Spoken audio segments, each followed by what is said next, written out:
In this new Ultimate Team series, I make the best team I believe possible, picking players from all eras of NBA history. It isn't just about how talented the teams are, but I'm also trying to build teams that would gel and execute well together. Today, we're looking at the Ultimate Lakers team. Before I get started, here are the rules you need to know. To build each franchise's ultimate team, I will be picking a starting 5, a second unit representing each position, and then 3 additional rotation players at any position I choose. In total, there will be 13 roster spots. It's worth mentioning that I will not simply be building these teams based on how talented each player is, but I'll also be factoring in how well these players would do together as teammates. So without further ado, let's get into it. Starting at the point guard position is the face of Showtime, Magic Johnson. To many, and probably to most people, Magic is viewed as the greatest point guard of all time. One thing about this 6'9" floor general is that he really liked to push the tempo. The Showtime Lakers offense was ridiculously fast, and during his prime, he had guys who were solid at running in transition alongside of him. But especially on this Ultimate squad, they'll be even better on the fast break. Magic's best individual season was probably in 1987, while he was named the league MVP while averaging 24 points, 12 assists, and 6 rebounds on 52% shooting from the field. At the end of the day, there was basically no doubt on who was getting this starting nod. Starting at the shooting guard spot is the one known as the Black Mamba, Kobe Bryant. What's interesting is that Kobe never really played with a top-tier point guard in Los Angeles. Sure, Steve Nash was there for a bit, but that was long after Nash's prime. With Magic running the floor, Kobe will have to learn to play off ball, which will make this more like his time on the Olympic squads than anything else. Kobe ensures that this Ultimate team will have a late game closer, a consistent flow of offense, and an elite perimeter defender. At his best in the 05-06 season, the Mamba averaged a ridiculous 35 points while being first team all-defense. To this day, that is the highest scoring average while being first team all-defense.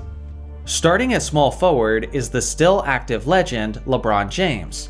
Throughout the vast majority of his career in Los Angeles, LeBron has started at the point guard spot. But in this case, he'll have to make room for Magic and return to his more traditional position. This should be no issue for LeBron though, as he's one of the greatest transition players that the game has ever seen. Magic used to be dishing the ball to a streaking James Worthy at the small forward spot, and as effective as that was, a streaking LeBron will be even scarier. At his Los Angeles best in 2020, James averaged 25 points, 10 assists, and 8 rebounds on 49% shooting from the field. With Magic and LeBron on the floor simultaneously, there will never be a time where the open man goes unnoticed. Starting at power forward is the former all-time leading scorer Kareem Abdul-Jabbar. He's always played at the center position, so starting the 7-2 captain at the 4 may seem crazy to some. But I actually think it makes perfect sense when you think about the way this team operates. For one, Kareem was especially great at running the floor with Magic, especially when he was younger in the early 80s. Also, Kareem's bread and butter is not to score from directly under the basket, but it's actually from the post, as he had the most indefensible shot of all time, the sky hook. At 7'2" with that shot, opposing power forwards will be begging for mercy. In 1981, Kareem put up 26 points, 10 rebounds, 3 assists, and 3 blocks on 57% shooting from the field. Starting at the center position is the Diesel Shaquille O'Neal. In LA is where Shaq was at his absolute peak form, as he had the perfect combination of power and athleticism. With Kareem in the post and with Kobe and LeBron on the wings, Shaq will experience the most single-man coverage that he's ever had in his life, and due to this, he'll almost certainly be shooting a career-high percentage in the paint. Quite frankly, that point about single-man coverage is probably applicable to every player in this starting unit, and not just Shaq. During his nearly unanimous MVP run in 2000, Shaq averaged roughly 30 points, 14 rebounds, 4 assists, and 3 blocks on a league-leading 57% shooting from the field. When you look at this starting unit of Magic, Kobe, LeBron, Kareem, and Shaq, some modern basketball fans might complain about the lack of elite three-point shooting. But honestly, I'm not sure how much that really matters if the starting unit is shooting 60% from two-point range basically every night. Now on to the second unit, which is definitely strong enough to beat most starting units. The backup point guard is the logo himself, Jerry West. Many people debate whether West should be considered as a 1 or a 2, but given the fact that he was the starting point guard during their dominant 1972 championship run, that's where I'm placing him. Although the three-point shot did not exist yet in the NBA during his career, West was a guy who certainly could have been lethal from that distance. Not only is he known as Mr. Clutch for his big game performances, but he was also one of the most underrated defenders of all time. In 1972, he averaged about 26 points, a league-leading 9.7 assists, and 4 rebounds on 48% shooting from the field. The backup shooting guard is the 6'1" Hall of Famer Gail Goodrich. Without question, he's one of the most underappreciated players in the franchise's history, as he was a legitimate superstar in his own right, yet almost never gets any shine in this modern day. He was a solid pull-up shooter and was often the recipient of Jerry West's numerous assists. In their 1972 championship run, he averaged 26 points, 4 assists, and 4 rebounds on an elite 49% shooting. He may be battling for minutes with all of these incredible guards, but he'll never be a bad option when he's on the court. The backup small forward is the dominant Elgin Baylor.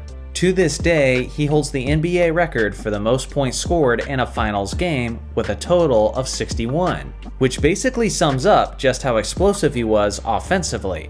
Beyond that, he was the greatest rebounder ever for a player his size, as he intelligently used his strength and IQ to be among the league leaders on a yearly basis.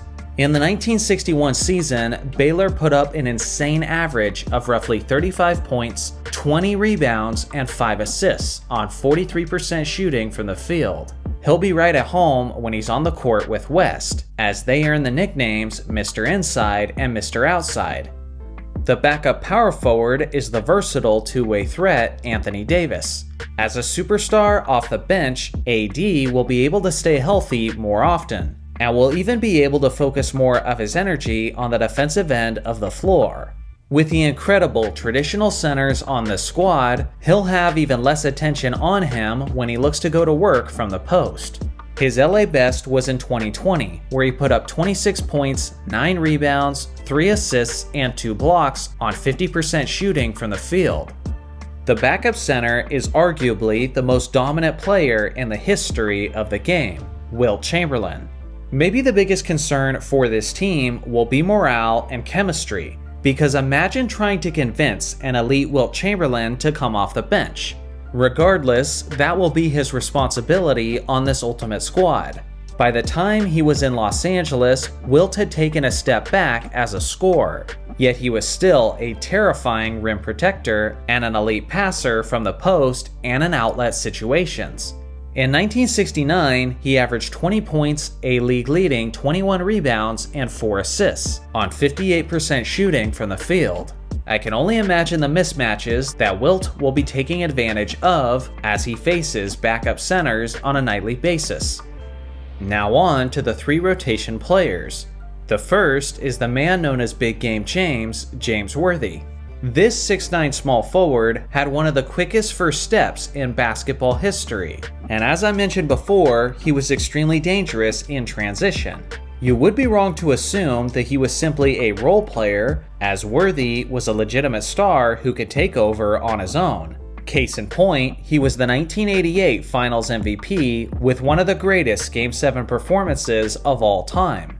During his 7 straight All-Star seasons in LA, he averaged about 20 points, 5 rebounds, and 3 assists on 53% shooting from the field. The second rotation player is another Hall of Famer, Pau Gasol. This 7-foot center / power forward helped Kobe Bryant win back-to-back championships in 2009 and 2010. He did it with his finesse-style offense and with his unselfish team play. In 2010, Powell put up 18 points, 11 rebounds, and 3 assists on 54% shooting from the field. He's yet another player on this absurdly stacked roster that will struggle to get a tremendous amount of minutes, but when he's in, he'll be a safe bet to produce. The third rotation player and the last spot on this roster goes to the role-playing shooting guard Michael Cooper.